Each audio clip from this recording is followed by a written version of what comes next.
let's talk about these lineups. EXO, of course, we haven't seen this particular lineup in action that much. The previous showings from EXO in like OWCS, for example, was a completely different roster. So what do we know about this one? I mean, we have obviously like Zerion, player, very vocal, the kind of guy who will be in match chat in an official basis. As a French, what? Yeah, exactly. Very solid sort of flex support player. I think we should expect to see plenty from them. But in general, like this EXO team is, I wouldn't say they're super new, right? But they have not put up the big results there in the past. And if you think back to OWCS Stage 1, this team was really quite feared. Obviously, players get poached from EXO very often, so they pick up new players and they rinse and repeat. They're the pipeline, essentially. Yeah, they kind of rotate through players. Excited to see Ange playing the support line as well. I think that'll be a real fun backline to kind of pay attention to. And then speaking of fun backlines. Yeah, speaking of fun backlines. He's running it back. Bembest back on support, back in the lineup as well. As we said, the Gaming Gladiators disbanded September 7th and now made some, changes in their approach. Bembest back on that Ana grind. Matt, how we feeling? Yeah, on the Ana. How am I feeling about this? I seeing. mean, let's see what happens. No, I'm not feeling spectacular. That the our Reinhardt player / coach at times is now coach, right? Yeah, is now in on support. So we'll see how this kind of plays out. I mean, still probably the favorites in this series, right? I know just a lot of talent throughout this roster, but an interesting roster to kick things off. Yeah. I mean, yeah, the name value is there, that's for sure. Naga, Exodial, that's an explosive front line there for them, so lots to be aware of. And I dare say, the meta is not going to be unkind to them either. No. Yeah, so let's take a look at those maps. So guys, please take it away. Oh, we're jumping in. Let's do it. Yeah, we're jumping in. Straightforward. I'm actually ready for this, folks. Okay, so here's your map pool now. Here in FACEIT Season 2, we do not have a loser pick. So the maps are, as per the FACEIT system, they are selected, in sequence, back and forth at the start of the series. So they are pre-set, pre-selected. And so, yeah, if you sort of lose a map that ends up being your pick, that's potentially pretty scary. Yeah, the highest seeded team would choose whether to be Team A or Team B. They always choose being Team A because they get more selections. There's not really a reason you'd want less selections in terms of the map. So you see, this is Ex Oblivione actually having first pick, right? Because they're the higher seed. So Lijiang Tower kick things off. Get a Runasapi there in the middle of the series, ending with Circuit. I think that would be a little bit of an interesting one to go to, especially with how the meta shaking out. Yeah, a Circuit map 5 would be pretty wild. We've seen our teams go for a couple different looks on that map, but in general, those poke down compositions have still been working quite well. Got to shout out the Washington Hospice logo there. They've paid attention to every single detail. It can happen. So what is the lore behind it can happen? Is it just what can happen? I mean, we can positive affirmations here, just trying to be like, hey, this can happen. You can do it. We can do it. I feel like it seems like if it is, it's badly translated from Chinese or something. You know how sometimes you also probably don't need to put it on the logo as well. Yeah. Right? I'm okay with that. Now, Juno is disabled, or rather not available for play, correct? Because I'm seeing a lot of it right now. No, that's what we've heard, but I look, as the unofficial commissioner here of FACEIT League, I would be okay with it. I allow it. So you know what? Look, I won't tell if you won't. Yeah, it's played on. So it's played on the live server, right? So there's probably not an option, maybe even through the client, to be able to remove it. So that's true. Screw it. We ball out, right? Let's go. The Hospice, you'll play Juno on both sides. So Juno with the Brig. So Juno can pump out a lot of healing, right? Also provide a little bit of speed to the team. The ultimate was one where I thought it was going to be kind of poor, but it actually seemed to be a little bit better performing, as of late. Yeah, look, and in general, people don't realize this, their throughput is really high in general. Tread, though, already goes in Nemesis form, has dealt with Lauren quite comfortably. Bembest on the Brig is a fever dream, folks. I'm going to be honest with you. It'll be Exodial here on the point. Again, nicely done. Combined with the wall here, it's going to be a little bit hard for Ex Oblivione to get in. Washington Hospice able to push up now, already accruing that capture percentage. Ice block there popped by Nico, but they're looking pretty comfortable now. And pressure starts to go back in Ex Oblivione's way. They dealt with the May, as Nico did come out of that ice block here, and Exodial has to get out with a drill rush. Yeah, I mean, the comp for Washington Hospice, right? It's so tanky between like the Ramantra, the May, Venture, right? Can just live forever. But now it's going to be a swap over to the D.Va as even with that kind of comp that's pretty sturdy, being able to hold point, D.Va still eventually wins out at the end of the day. So it'll be Tread going over to D.Va. All right, switch up here.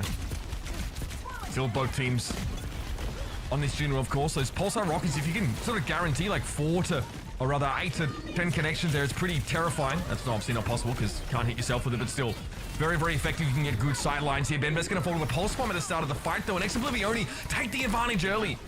They pop a lot of ultimates to do it, in fairness. But again, Lauren looking to get a lot of value out of this this Pharah into the Brig matchup. There's nothing worse than playing Brig against Pharah Coles, man. No, I mean, it can be pretty difficult with the to make the Brig work, as Ex Oblivione will go up about above the halfway mark here. No Juno ult here for Ex Oblivione. We saw in that previous fight, so we'll see the Washington Hospice with an opportunity to use it here on the entrance. Yeah, orbital ray is going to be difference maker here. Okay, already Tectonic Shock going to be used, and yes, straight away, Washington Hospice try and take the fight. They've given a good amount of percentage over to Ex Oblivione in the last couple of moments. Exodial going to pop up there and now start to put pressure down by the coastline here. LSA have failed. And obviously Ex Oblivione are done in this fight if they don't have their tank to work with now, so it's a fighting retreat as our Washington Hospice squad look to take more map control. Yeah, but Ex Oblivione does a nice job kind of controlling a lot of the point, right? So see now the Hospice trying to push up into the spawn, maybe see if they can get a straggler. They do not. So now I think with what the Hospice have, right, you want to play like close here. You have the rally to use, right? Blizzard, an opportunity. It's going to be very difficult though to get Lauren going up in the sky. This is going to be the rally as they try and catch one player, looks like, in that side room, and they do actually. They end up getting the D.Va. That's a pretty big pickup. Couldn't ask for much more than that at all. There we go, Unlimited's Pulse Bomb, eaten up by Tread. Ex Oblivione had a couple of big ultimates to bring into that fight, but they lose many of them. As Washington Hospice find the perfect place to press on, it's the main tank of Ex Oblivione. Lauren still holds on to the barrage. We have a switch up here, LSA over to Winston. As I feel like you gotta get a little bit closer to the point. Barrage here, zoning Barrage there, off to the side. Denying access to that mega health pack. No, just maybe there was one player there that they were trying to catch out and then kind of darted away off screen, but they'll actually contest the point here because they absolutely need to, because it's last fight territory. But yeah, it's a blizzard in the middle of the map though that connects with the tank. I mean, that's your tank in Brig gone. This is quite a brutal scenario here for Ex Oblivione. That's a massive turnaround now. Tread, even with a mech refresh if needed here, it's going to be a struggle for Ex Oblivione. They try to come in with the orbital ray here, and it's a great way of giving yourself just a pure mathematical advantage with healing and damage increase at the same time, but there's no one there to benefit from it in the end. Washington Hospice just need one good fight to get back in, and from there they snowball it. Yeah, and give a clarification on the Juno. So both regions, I guess, got to vote potentially on whether to include Juno here in the Season 2 playoffs. EMEA voted obviously to include Juno because you see Juno here on your screen. Yeah, buddy. NA, they're all scared. They said no, not gonna. Oh, what? So we got lucky with we got EMEA this fun region activated here in EMEA. As Juno, I think when she was first released, right, maybe thought like we weren't going to see a ton of play with her in the meta, but she has been quite well received in terms of how she's been played, right? We've seen, in APAC games, we've seen a decent amount of Juno, right? Seems like a decent alternative to Lucio. Not as easy to kind of utilize the speed potentially, right? But as Lucio, but provides a little bit more in terms of the healing output. Yeah, and you feel like if you can create enough space for her, she's very effective, providing you're not going up against hit scan because she's very floaty in general. Very like echo like floatiness. Yes. Yeah, except obviously you can't actually gain altitude outside of your double jump. So even your flight cooldown, your sort of glide boost, it doesn't actually like raise you up. So you've got to be mindful of how to use that most effectively. But in general, pretty quick to strafing. Good range to be fair, even though obviously the weapon doesn't look like it goes that far. And yeah, the healing in general, that priming fire is very, very good. Not to mention your pulsar torpedoes, which can be really good in a pinch, and especially against other Junos who can't dodge them very well. If you can find that last hit and get eliminations, rally here. Better. Best rally here for Anj is it's Ex Oblivione in control of the point, and they should try and use this rally to push up. Yeah, they end up getting a mech. Exodio though with a big pulse bomb. I don't think it's going to be enough though to get it. Ex Oblivione off of the point. So really early rally there for Ex Oblivione with Anj getting onto the point, using it. And then getting rid of Tread's mech. So, really nice start for Ex Oblivione yet again. Yeah, and again, I mean, building up that rally as quick as they did, kind of astonishing. Ben Best still only at 95% himself. That was such a long fight. Ex Oblivione already got to 53 before Washington Hospice come back for a second time. That is ridiculous.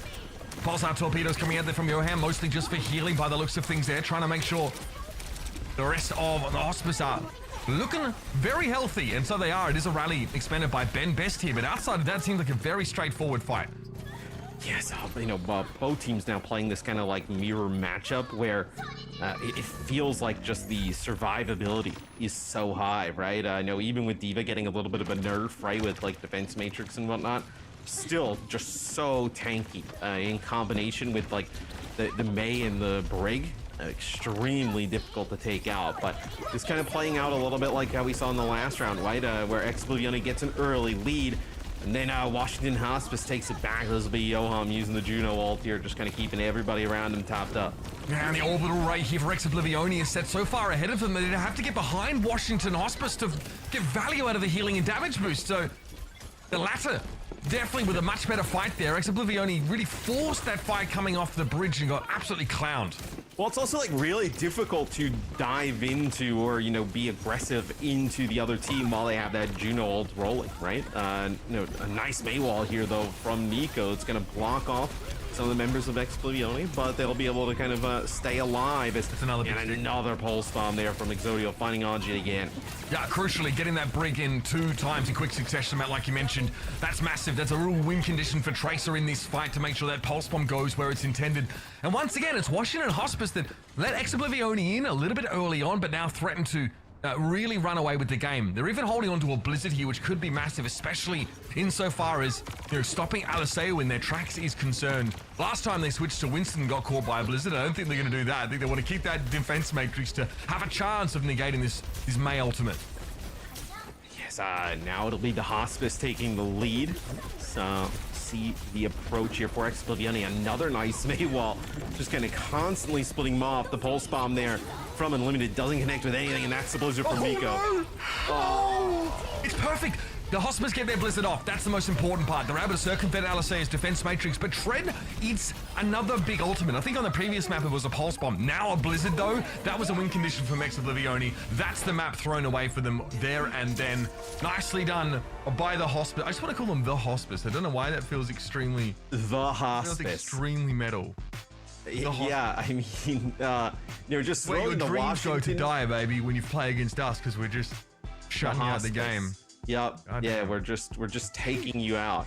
You just kind of throw the Washington in there as well. Well, what was that move there? I just dust myself off, bro. Don't worry about it. But all the confetti coming down after I get given my gold medal for my insane bars. You can get that off me. Oh yeah. Your award that doesn't exist now. But no, the Washington Hospice. They take that first round. These two teams have played competitive series against each other. Back and forth, right? So I fully expect this to be a pretty competitive series where EXO got off to a good start on both points. It's just once the Hospice got control, there was just no taking it back. Yeah, and again, like they're dealing with early rally on the side of Ex Oblivione, right? That's really kind of snowballs that first fight. But the moment that the Washington Hospice can come back in, they win one fight, just spend their rally. Like, it's really quite economical the way they're able to win things out there. Tread holds on to the self-destruct for a long time to make sure that there's an easy remake to be made here. And again, we saw multiple pulse bombs from Exodio find multiple Brig kills. That is huge. And Unlimited Yeah, there were some pulses here and there, but we saw obviously a missed pulse, which is not out of the ordinary. It's not crazy. It's far more remarkable that Exodial's been able to hit those so consistently here, but just the little things here that are giving the Washington Hospice the edge. They're still a very quality outfit. Yeah, I mean, we see here, using the Venture, right, getting aggressive behind the burrows and whatnot in combination with the maze. So some really nice looks here from the Hospice. I also think this is probably what you're going to see from a lot of teams moving forward, right? Especially now kind of considering like we didn't have Juno in OWCS. Still want to have Juno in NA, but we've seen from APAC and then now in EMEA. It seems to be very effective as a hero. So fully expect to see comps in the future kind of built around this here in the same type of archetype. I think that like outside of the hyper ring cooldowns, you are obviously still a little bit slowed here, but you can sort of see those pulsar torpedoes allow you to heal people that kind of get out of your range, which is sometimes like a little bit nerve-wracking as Juno, because you don't necessarily want to charge in behind them. It's a great way to find incremental value if you can get multiple uses of that ability with like 6 to 8 targets. That is crazy, right? If you have a decent line of sight over the fight, which in Overwatch is a lot to ask for because people are constantly ducking in and out of cover. And Orbital Ray is really powerful. If you can also move with it, that healing and damage increase. Remember, like you can, it's pretty insane. Like just numerically, it puts you way over the top. Yeah, or if the other team kind of pushes into you, right, and then you end up deciding to pop it, and then they're kind of stuck in it, like maybe without cooldowns to be able to kind of get away. So it was an ultimate that I think at the start, I think a lot of people looked at it and were just kind of like, yeah, this is going to be bad in terms of the value, but I think it's actually starting to be proving out to be pretty effective. So it had to be a unanimous vote amongst all EMEA top 8 teams as to whether they wanted to play. It was unanimous. Yeah, every single one of them voted for it. So that's why we're seeing it here, which is fun. I feel it's quite a treat because we've already seen a little bit in the APAC region, even in OWCS stage 3, right? We saw a couple of games, particularly that Falcons and Zeta division matchup where on Circuit Royal, we had diva compositions with those Junos, right? Which is what we're starting to see a little bit more of in general. So, out of South Korea, quite a few teams have been working on it so far. Diva's just untouchable at the moment. I mean, Diva is just so strong. It feels like, even with the nerf, it's just not enough. Maybe need to go even further. I mean, how much is the nerf? What, they reduced defense matrix's duration from 3.5 to 3? That's not huge, right? It's just little tweaks, and there's been a lot of little tweaks at tanks. Like they like slightly buffed their energy javelin damage for Orisa, try and sort of bring her more in line. They increased like Zarya's minimum damages, like her damage like without any shield charge. They've definitely gone for a pass over the tanks, but they're just tweaks right now on live. Yeah, it just feels like without mobility, it's very difficult, right, for some of those tanks where, like here, there's certain situations that you can probably give value. It'll be the Hospice on Demon's actually playing Ramatra. So Ramatra is like one of the tanks that you can actually still play to a pretty high level. It seems, seeing kind of what we saw in the later parts of the OWCS, where Ramatra, you see using the Vortex, can just kind of like force that fight down there on the ground, and he's very difficult to duel. Yeah, this is dangerous. I think like the Ashe is very scary against much of Ex Oblivione's composition here. It's pretty bad for Juno in general to sort of get caught out. Obviously, it drastically outranges May, for example. A really solid, composition with obviously the Ramatra here, which is really threatening to Winston in general. So I'm just actually made the switch here over to the Ana instead of the Brig. Yeah, so the Ana can be really good, obviously, when there's a Diva on the other side, right? Get good value out of the nades, and then also Winston is just a phenomenal, maybe even the best, nano boost target, in the meta at the moment. So, pretty solid option here, bringing in the Ana, not necessarily needing the Brig. There's not really like a dive presence on the other side. Justice getting put under a lot of pressure here defensively. Ex Oblivione look to make the dive over the point here, and Zerion is harassing and healing Aliseo in equal measure. Exodial eventually falls. Lauren finds with a right click now.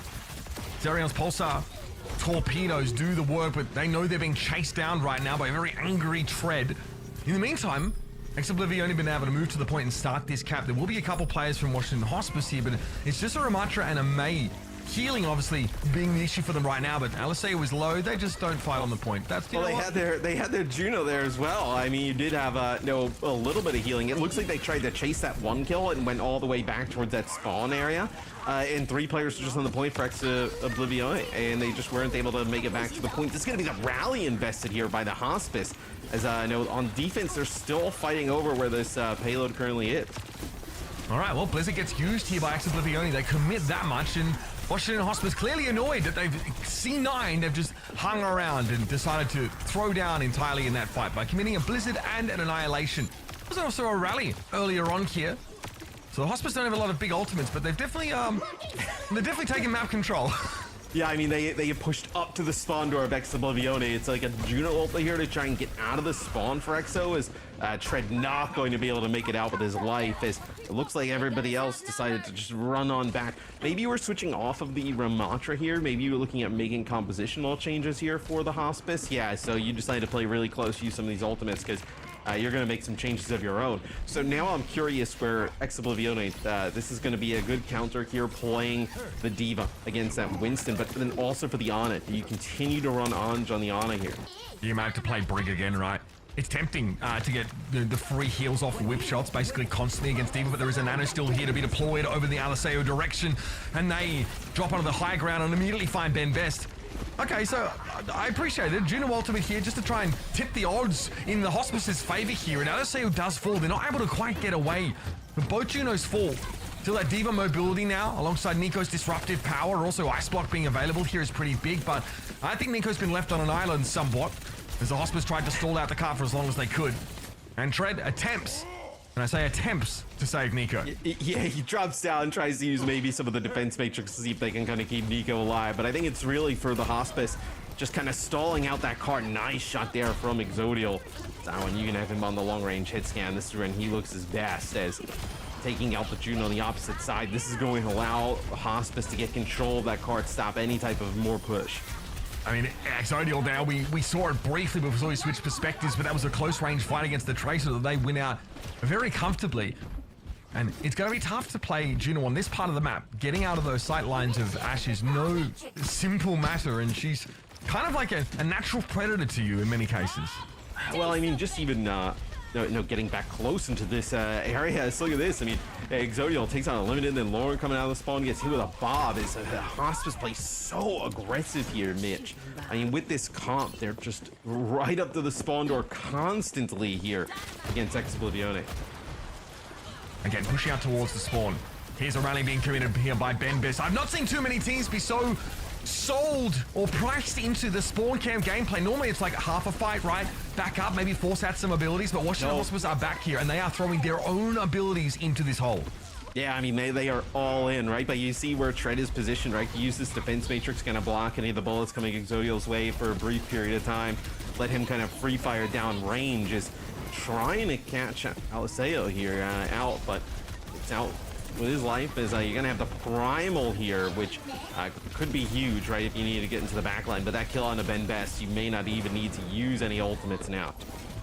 Tough life out there for Breeze. Not an easy role to play, and Ben Best definitely suffering there, being chased down by Unlimited. And the Washington Hospice probably just let this one go. I think realizing there's not a whole lot to be done. They get a primal rage out of Aliseo crucially, but it's still going to be dealing with a huge bank of ults from Ex Oblivione. I mean, they burnt a ton of time, right? I mean, we are under a minute to go here. Ex Oblivione's now just getting under the bridge. We're going to see a Reaper set up here. So now this is like an all-in, right? You're going to try and see them go directly for that backline here with the Reaper. Also put a lot of pressure on that Winston now that he doesn't have primal. A lot of these orbital rays getting dropped down right now makes it tough to follow, but Aliseo gets picked up early. It's like Tread was able to gobble up the Winston, and that's always the risk here. Aliseo not going for a Diva mirror so much. That definitely means that Exodial, and I'm surprised it took so long, but switching over towards the Reaper now just to tear this Winston to shreds. Yeah, and you can't exactly, what do you do, right? You're gonna go to the Diva here, a final few seconds scenario. It's really a difficult spot for Ex Oblivione. As Hospice, you have control over the high ground. You probably have an advantage in terms of comp. In a great spot to get a hold before the second checkpoint. You go, Ham. You've had it, buddy. Flying through the air. That's it. Just plug away with that Medi Blaster. Okay, here's Aliseo stepping up first. The wall there, quite disruptive, thrown behind Aliseo by the Hospice, but Nico perhaps overextending here. Zerion is able to pick him up. Carp now obviously very close to the second checkpoint, and Tread fancies another mech. At range, being peppered down by Zerion, but still able to get back in the mech and get back to business. And Aliseo finally picked up. Bembes able to take him down. The rally, of course, a huge pickup in that moment for the Washington Hospice. And Tread somehow still stays inside the mech, despite an egregious C9 on point A. Washington Hospice still able to hold on point B. Well, I wouldn't call it an egregious C9. That's pretty bad, right? I would say they got maybe a little bit too, aggressive, pushed into the choke, tried to chase a kill, and then just didn't have maybe the speed to make it back. I think it happens at times. I mean, when I think of egregious, there's a lot of other C9s that would come to mind before that one. Okay, we saw obviously like a Yongjin. We saw a ridiculous, I was just gonna say, I was like, the one we just casted that one was egregious. This one was, just maybe didn't get the timing down exactly. Okay, I'll give it to you. Either way, Washington Hospice. He didn't even put up much of a fight. Typically, I gotta argue. We gotta sit here and listen to you. Use big words nobody understands. But that one, you're just gonna give up. The worst part is that Zoe is English as a second language speaker, and she understands those words that I use. Well, you guys, I don't know what you guys are doing. It's just not being cool. Yeah, all right. Sitting in your base. I just know I had an issue with communicating with Zoe in that same way. I mean, she's not even from here, so I just don't know what to tell you. Yeah, it's more of an indictment of yourself, I think, but that's cool. That's debatable. It's not cool though. It's not cool. Yeah, I get that. Yeah, it's just not really that cool. Ex Oblivione, they'll actually go with the Orisa here, or it's Orisa Bastion. So you're really trying to Diva using Matrix, right? You get a Javelin, you can't eat the Javelin, stun out, and then maybe you can put down enough damage. Is that kind of the play you're going for here? I feel like Orisa, even with some new additions, not even new additions, just a little bit of buffs to the kit's not going to work out. And look at this. So big dynamite here off the rip for Exodial. A few players weak. Then there's a follow-up from the Diva right away, and everybody's dead for Ex Oblivione, and the comp is gone. Yeah, really clean. That comp obviously really wants to brawl. It really wants to take space. The problem is that Diva creates space, and Exodial had a lot of room to breathe there. Very comfortable. Also, Orisa is someone else who's very susceptible to just getting slapped around by the Brig, right? It's pretty easy Inspire procs for her to build up. And also walling her off is definitely a viable strategy if she lacks verticality of any kind. So, yeah, I mean, Ex Oblivione, that didn't really look like it was the answer at all. So then back to the Winston comp that features the Ana. Yeah, and more interesting enough, they've actually just dropped the Juno here on defense. It's a nice bio eat there from Tread.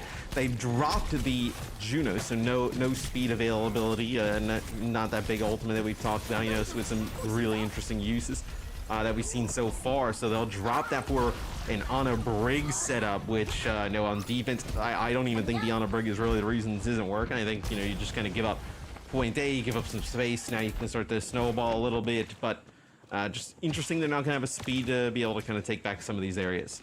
No, I think they didn't want to go out without Juno in the last round, and it forced Ange to be the one that switched, right? As opposed to Zerion, who was just sort of stuck on that Juno. So now, a bit of a different look for Ex Oblivione, realizing just how effective this Ana Brig backline still is going to be against these Diva pushes. But Akar's made a lot of progress here.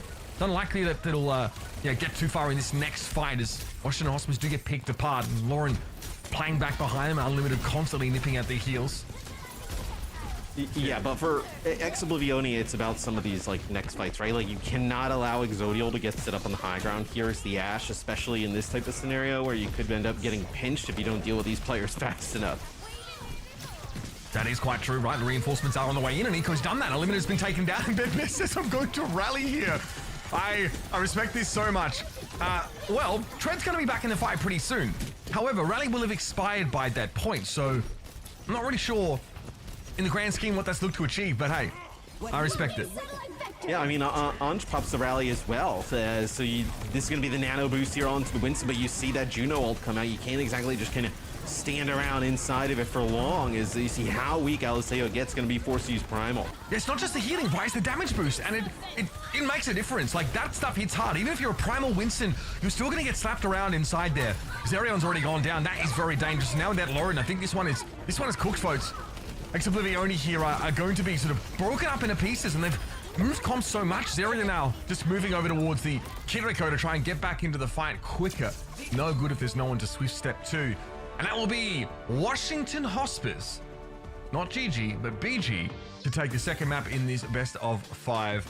And again, stick to their guns. I think their D.Va comp's really good. Exodial, really nasty Ashe player. Something that is going to punish like those more floaty heroes or, you know, comps that don't have shields here. So if you can't match that Ashe, it's a big job for Unlimited to try and pressure her properly as Tracer.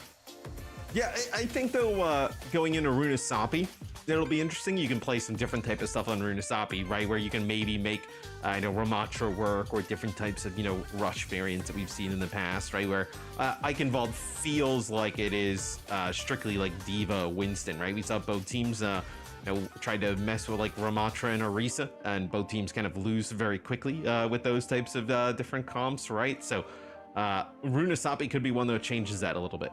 Yeah, we've seen Virtus Pro that really favor the Ramatra-based comp. I think we saw Space Station try and play Reinhardt, even with like a Venture mixed in as well. We see like Malga comps on that map. Quite a few options. The flank lines are pretty long, but looking back here, of course, very quickly on on this map, we saw a complete backline overhaul. I think for Ex Oblivione here, trying to make their compositions work. I think the Reaper switch for Exodial, once he realized that, there was a switch off of the D.Va to the Winston for Aliseo, it's like a huge opportunity to really just exploit, that Winston. It's also pretty scary for Mei to have to face up. It can force a lot of those early ice blocks if Reaper turns up in your front line.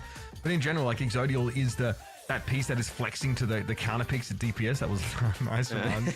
A little whip shot, punish Nico. I'm glad we caught that. But in general, this D.Va comp trade on the D.Va as well looks really comfortable.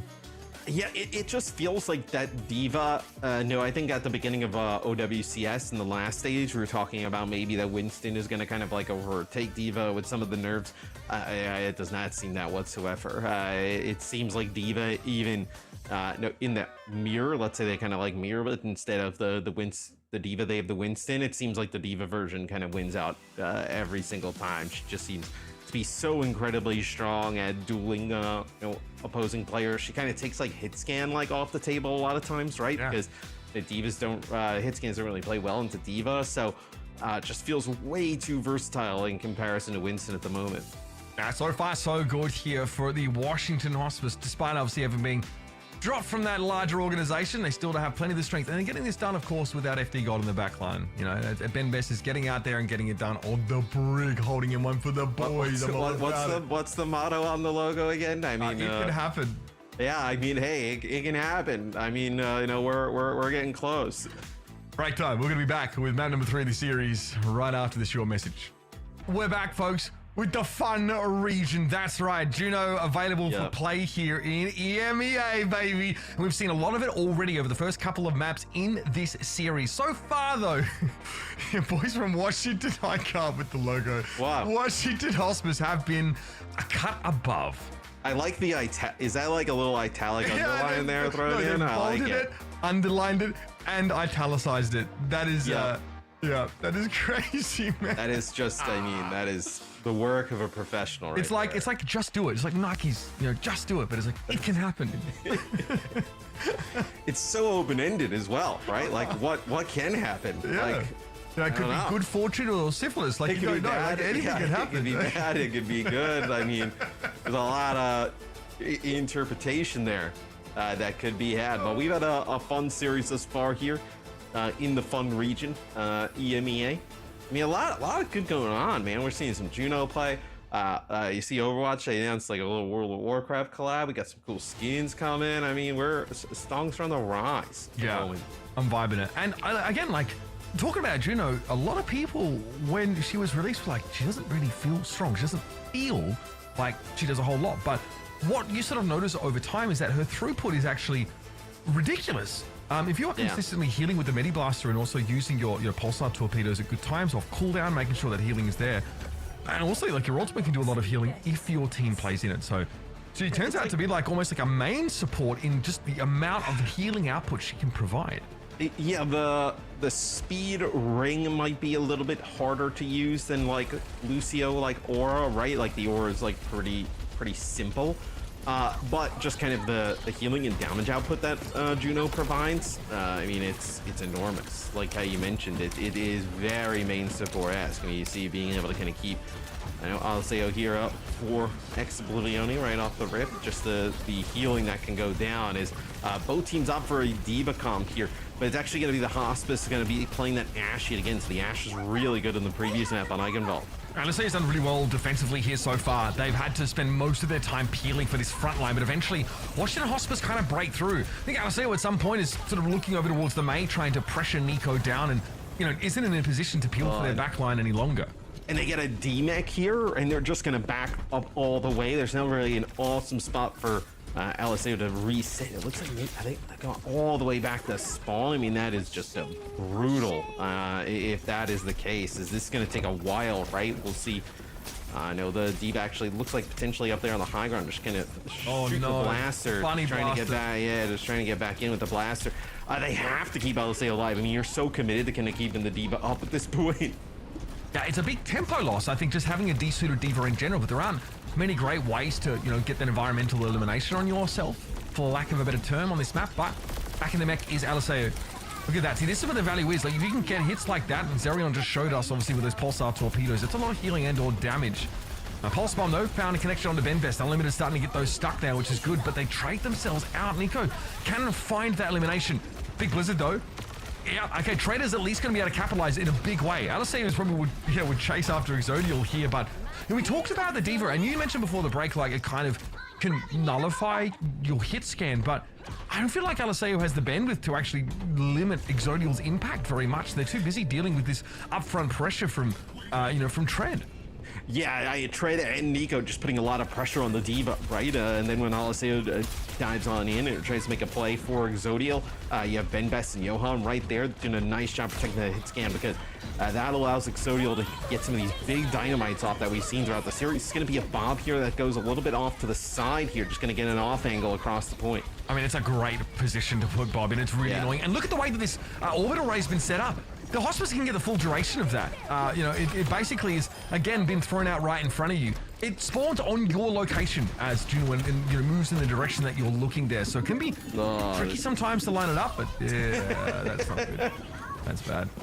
Yeah, if you're waving, doing the tactical crouch over by a bicycle in the corner, it's not going well. Listen, we're only at one, though. We're at one in terms of the Zerion all-chat banter counter. I think they called Exodial a KDA player in the first map. So that's all. They've been very well behaved today. I'm kind of impressed. I might even give them a gold star.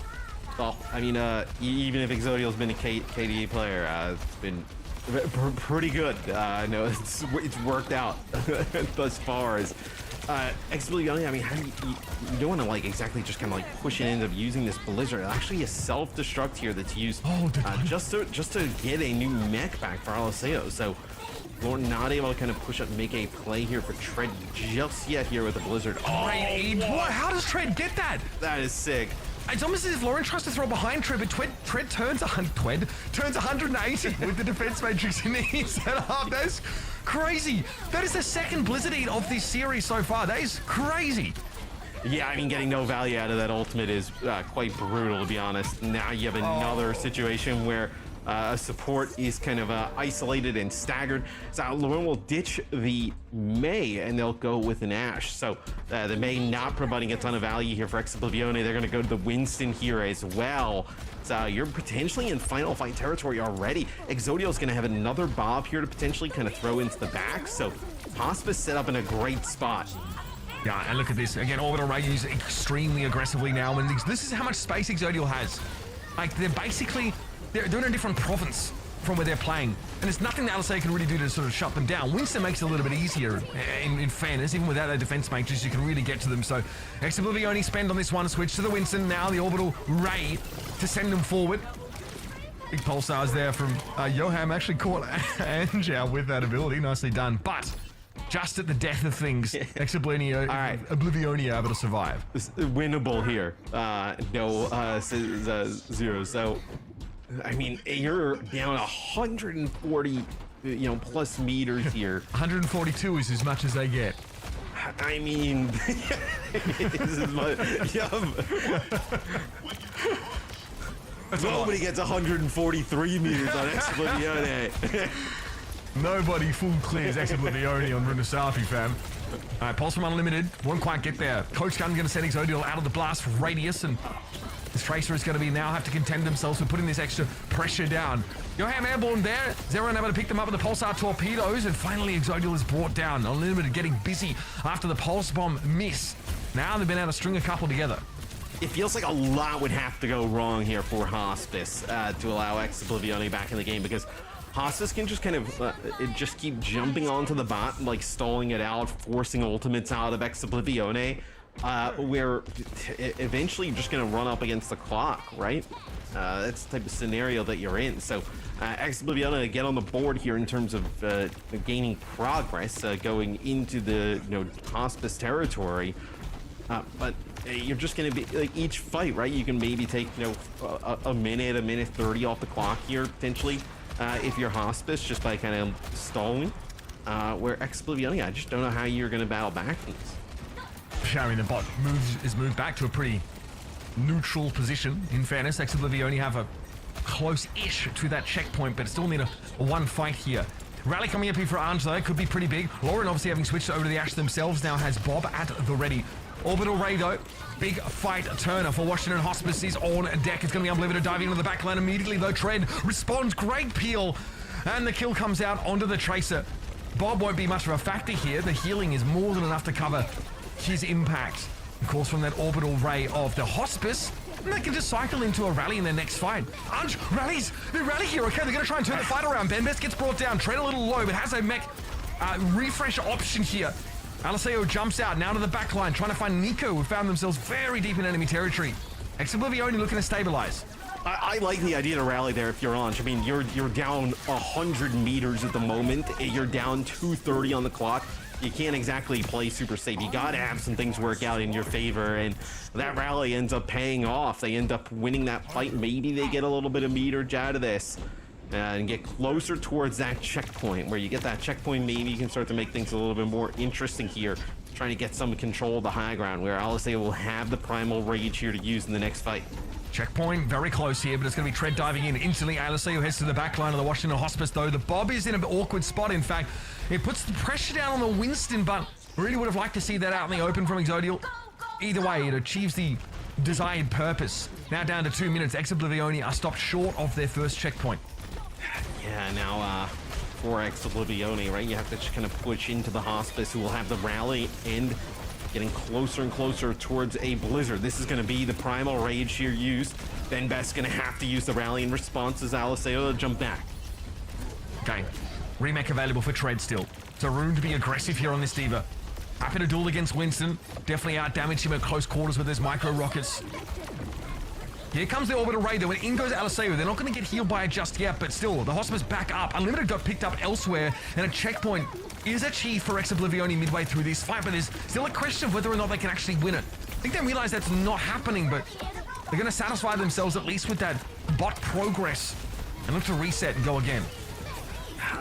Well, you're going to see the rally come out yet again here from Munch, so I don't think they want to fully reset. Oh, that's a beautiful blizzard there by Nico, but a big pulse bomb there from Unlimited. It's going to connect with two, as Nico didn't have the ice block to be able to kind of live on through that. Yeah, good window there found. Tread is busy working down the blizzarded brig inside Rally and can't do anything about Unlimited's pulse bomb, but it was still risky business. You could literally see on Tread's screen the Tracer run up and stick the pulse, so it's definitely matrixable. Zerion's up to 3 in all chat, folks. Keeping track at home. So now we go a little bit deeper here into Hospice territory. So Nico makes the switch over and will play the Reaper. So the Reaper is extremely effective against the Winston. No, on Eichenwald, really just effective against Winston altogether. Now it's really putting a lot of pressure on Aliseo. Like, okay, come in, try and dive. Going into the break. It's going to have Rally with also a Reaper in the mix. That's the same adaptation we saw at the end of Eichenwald, and it was a big problem for Aliseo, but Primal Rage is going to inoculate them against that sort of upfront damage and also give them the extra mobility to go and juggle just like this. LSA, though, doesn't feel like they can finish Exodial off, apparently. So instead they back away, look for an extra target. It's going to be Ben Best a little low, but holding on to that rally here. And Hospice have both their support ultimates to work with to try and take the map. Yeah, I mean, the scariest part here for Hospice is you've given up a whole lot of progress, and you're gonna have the Orbital Ray on the other side of things here for Ex Oblivione to potentially fighting when this kicks off. It's gonna be Rally, though, for Ben Best to start things off. Yeah, LSA popped basically instantly here, and they're a little ahead of the Orbital Ray, but Exodial able to benefit from it. You'll notice you can get that healing and damage boost from quite far outside that radius, so you don't have to be right in the middle. And that'll be that. Washington Hospice end the series with a 3-0 in the 8-4 Ex Oblivione fall. Yeah, and I think the hardest part as well, right, is the Rally and the Orbital Ray going off there for Hospice, and you have to fight on the bot, and there's a Reaper there. So the Reaper's got, Reaper's got his own self-healing. He's got, everything that comes with the Orbital Ray. He's got the Rally. I mean, it's going to be very difficult to even kill the Reaper, let alone stand there and kind of take some of that damage from him. Yeah, fun game. I mean, it definitely gives us some of the sort of day one of a double elimination bracket vibes, right? In terms of it maybe not being the closest game in general, but this is an Ex Oblivione who were higher than the Washington Hospice in terms of standings coming out of sort of, Swiss play. So there is that. But now the 5th place Washington Hospice will advance to the next round of our upper bracket. Yeah, that was like your 4-5 match here in the winners portion of the bracket. So both these teams, fairly evenly matched. But with the meta changing so much, it's kind of moot, like what happens in groups and whatnot. So we'll take a look at some of the highlights here from the match. Let's go back and see it. Of course, we saw an interesting comp, right? Like this D.Va look with the May Venture, from our Washington Hospice squad. Eventually that was switched off of here, but in general we saw a lot of Juno over that map. Again, the situation was the same. I really feel like over much of the series, eventually Ex Oblivione realized they couldn't match D.Va and win consistently enough. So they tried to make a couple hero changes. That's why we saw the Winston sort of emerge here on Eichenwald, for example. I mean, you can't match the D.Va, which is obviously unfortunate, but then also you just can't really. It feels like there's not many other options in terms of what you play, right? Like we've seen teams play Wrecking Ball in certain situations, and Wrecking Ball be quite good, but Wrecking Ball wouldn't seem to have any real synergy with Juno. Then I mean potentially maybe a little bit, but not a ton. Where D.Va, it's really easy to make the Juno work as well. Absolutely. Last time these two teams played in groups, it was in round 10, and it was actually a 5-map series that Washington Hospice barely squeaked out on a extra time circuit royal push here. So, based on that and also their overall placings, maybe expecting for a little bit of a closer matchup. But right now, this Washington Hospice team seem, they seem, really galvanized, I guess, by recent events, dare I say. They can do it. It can happen. It can happen, yeah, they can do it. It can happen, just all those out there, just do it. You probably can't use that one. That one's taken. That one's taken, yeah. But all those. I would still put it on my logo, frankly, if I was in this kind of a competition. Anyway, we'll be back after this. We're going to a quick break. We're going to come back to an in-progress matchup between Virtus Pro and a one-man army.